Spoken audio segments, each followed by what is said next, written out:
Bonjour à tous, comment allez-vous? Bienvenue dans une nouvelle vidéo. Aujourd'hui on se retrouve pour parler, rapidement ou pas, des Illusions de Saveloar de Manon Fargueton que j'ai lu en lecture commune avec Justine de la chaîne Red Blue Moon au mois de janvier.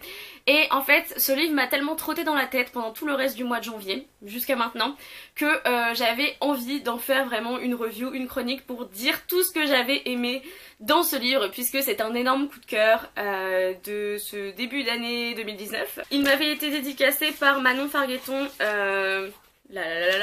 aux Aliénales, et donc j'étais très contente de le lire maintenant et de le lire avec Justine et de continuer à découvrir le Royaume d'Ombre qu'on avait déjà découvert dans l'Héritage des Rois Passeurs.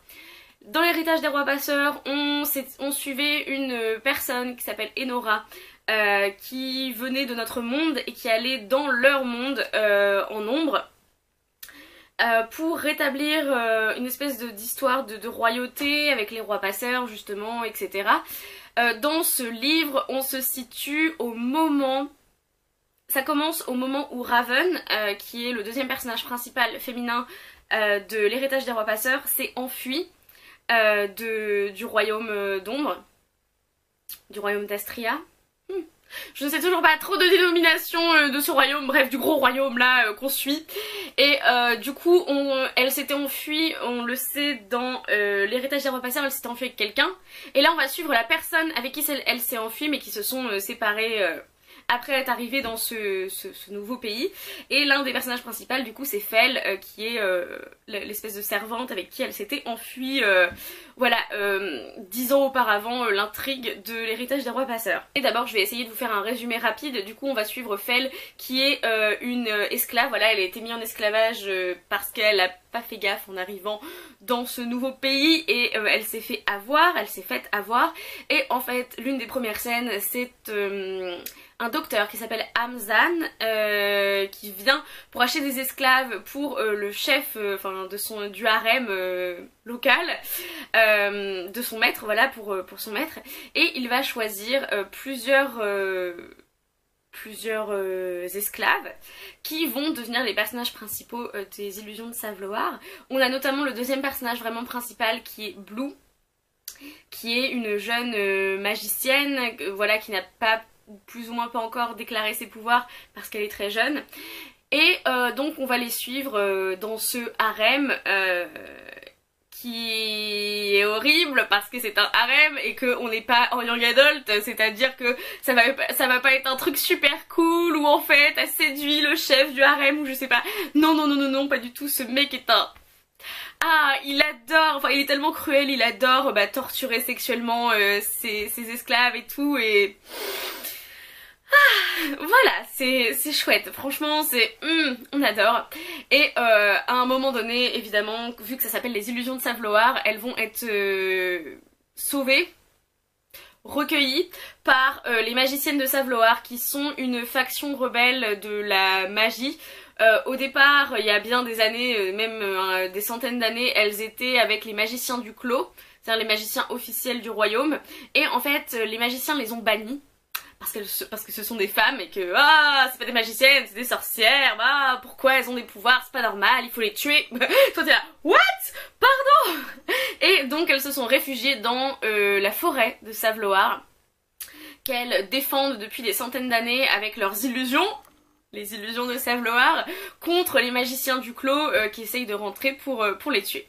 Donc on a plusieurs intrigues qui se déroulent en parallèle. On a l'intrigue de Blue une fois qu'elle est dans ce royaume, et parallèlement on suit Fel et les autres personnages qui sont restés à l'extérieur puisqu'ils n'ont pas le droit de rentrer, notamment si tu es un homme. Ça va être un petit peu compliqué, et ça m'a fait penser cette manière de structurer le livre, avec à la fin une retrouvaille de tous les personnages pour une grosse bataille. Ça m'a fait penser à nul autre qu'au Seigneur des Anneaux. C'était un vibe tellement Seigneur des Anneaux, avec la communauté de l'anneau, on va dire, au début, qui se séparent pour avoir chacun leur quête, qui vont bénéficier au monde entier, à tout l'univers de Manon Fargueton, pour se retrouver à la fin pour l'énorme bataille archi épique. Et voilà. Et quand j'ai identifié ça, j'étais là, c'est le Seigneur des Anneaux, mais version de nos jours, version Manon Fargueton et version féministe. Parce que, parlons-en du féminisme. Ce livre présente plusieurs formes de féminisme, je crois, je pense, et plusieurs féminismes très actuels en fait, et plusieurs problèmes qui se posent dans le féminisme actuel, à savoir l'inclusion des hommes ou non, puisque je trouve que c'est intéressant comment Manon Fargueton l'a mis en place. Au début on rencontre les magiciennes de Saveloar et évidemment on est là, bah oui, elles se font exterminer par les magiciens du clos, elles n'ont pas d'autre choix que de rester entre elles, puisque les magiciens du clos prennent chaque petit garçon qui a des pouvoirs, ils les entraînent à tuer, à traquer des magiciennes, à les tuer quand elles ont genre 10-11 ans, ce qui c'est assez horrible. Donc on est du côté des magiciennes de Saveloar. Sauf que on apprend qu'il y a une espèce de colonie d'hommes dans le royaume de Saveloar et qui sont un peu inférieurs en statut aux magiciennes de Saveloar. Et là on fait c'est étrange, genre qu'ils sont mis à l'écart, etc. Et on leur fait pas confiance, on se méfie beaucoup d'eux. Mais dans les magiciennes de Saveloar, il y a plusieurs factions, il y a plusieurs positions, et c'était tellement intéressant de voir ça, des personnes un peu plus vieilles à certains moments, qui sont là depuis plus longtemps. Je sais plus comment elle s'appelle, mais je me souviens de Néphélie, qui était une de mes préférées, qui justement prônait l'égalité homme-femme même à l'intérieur de Saveloar, en disant c'est pas normal qu'on n'autorise pas quasiment les jeunes garçons à utiliser leur pouvoir et qu'on les relègue au rang d'inférieur. Elle avait un partenaire à vie, voilà, comme un mari en fait, et avec qui il partageait des enfants, des décisions et tout. Et c'était super intéressant de voir tous ces côtés du féminisme avec les personnes qui n'avaient pas confiance, qui étaient méfiantes, qui disaient on peut pas leur faire confiance à ces hommes. Ils sont comme les magiciens du clos qui se sont rebellés contre nous, il n'y a aucune raison à leur haine en fait à ces magiciens du clos, mais t'as l'impression oui, que c'est une haine complètement gratuite, une envie de détruire vraiment les femmes magiciennes sans fondement, enfin il y a un fondement mais quand on nous l'explique on est tellement en mode c'est tout que... Ouais, on est là, c'est un peu léger quand même pour un génocide. Ça reprend vraiment les tendances du féminisme actuel. On rencontre à un moment une faction qui est vraiment très très extrême et qui met ces hommes en esclavage et tout, une faction de magiciennes autres qui met les hommes en esclavage et qui est très extrême.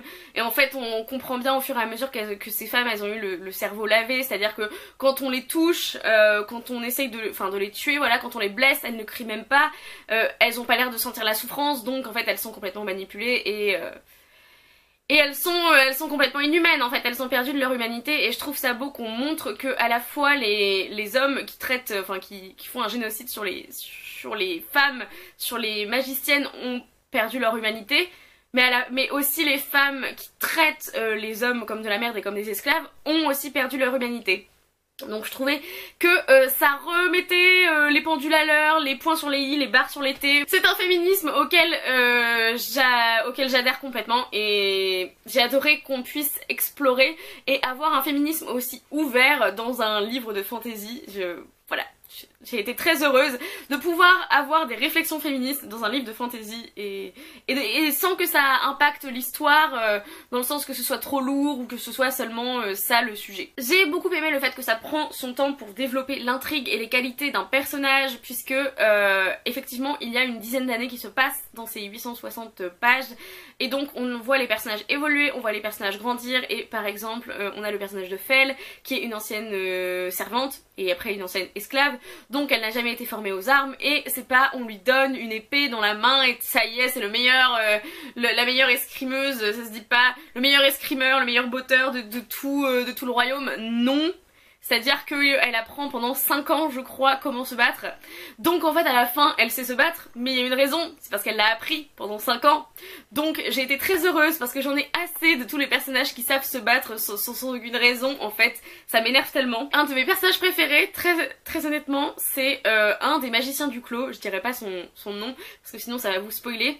Mais il a un arc rédempteur de folie. C'est-à-dire qu'il commence en étant un gros connard et à la fin il devient quelqu'un de valeur et quelqu'un qui lutte pour l'égalité des magiciens du clos et des magiciennes de Savloar et voilà, pour la paix et pour arrêter de les tuer. Et j'ai trouvé ça tellement bien, franchement. En fait, l'arc rédempteur était tellement bien fait que j'y ai complètement adhéré, et sachant que c'était un des personnages qui m'intriguait le plus dès le départ, j'étais super contente qu'il continue à être là au fur et à mesure du livre et qu'il évolue.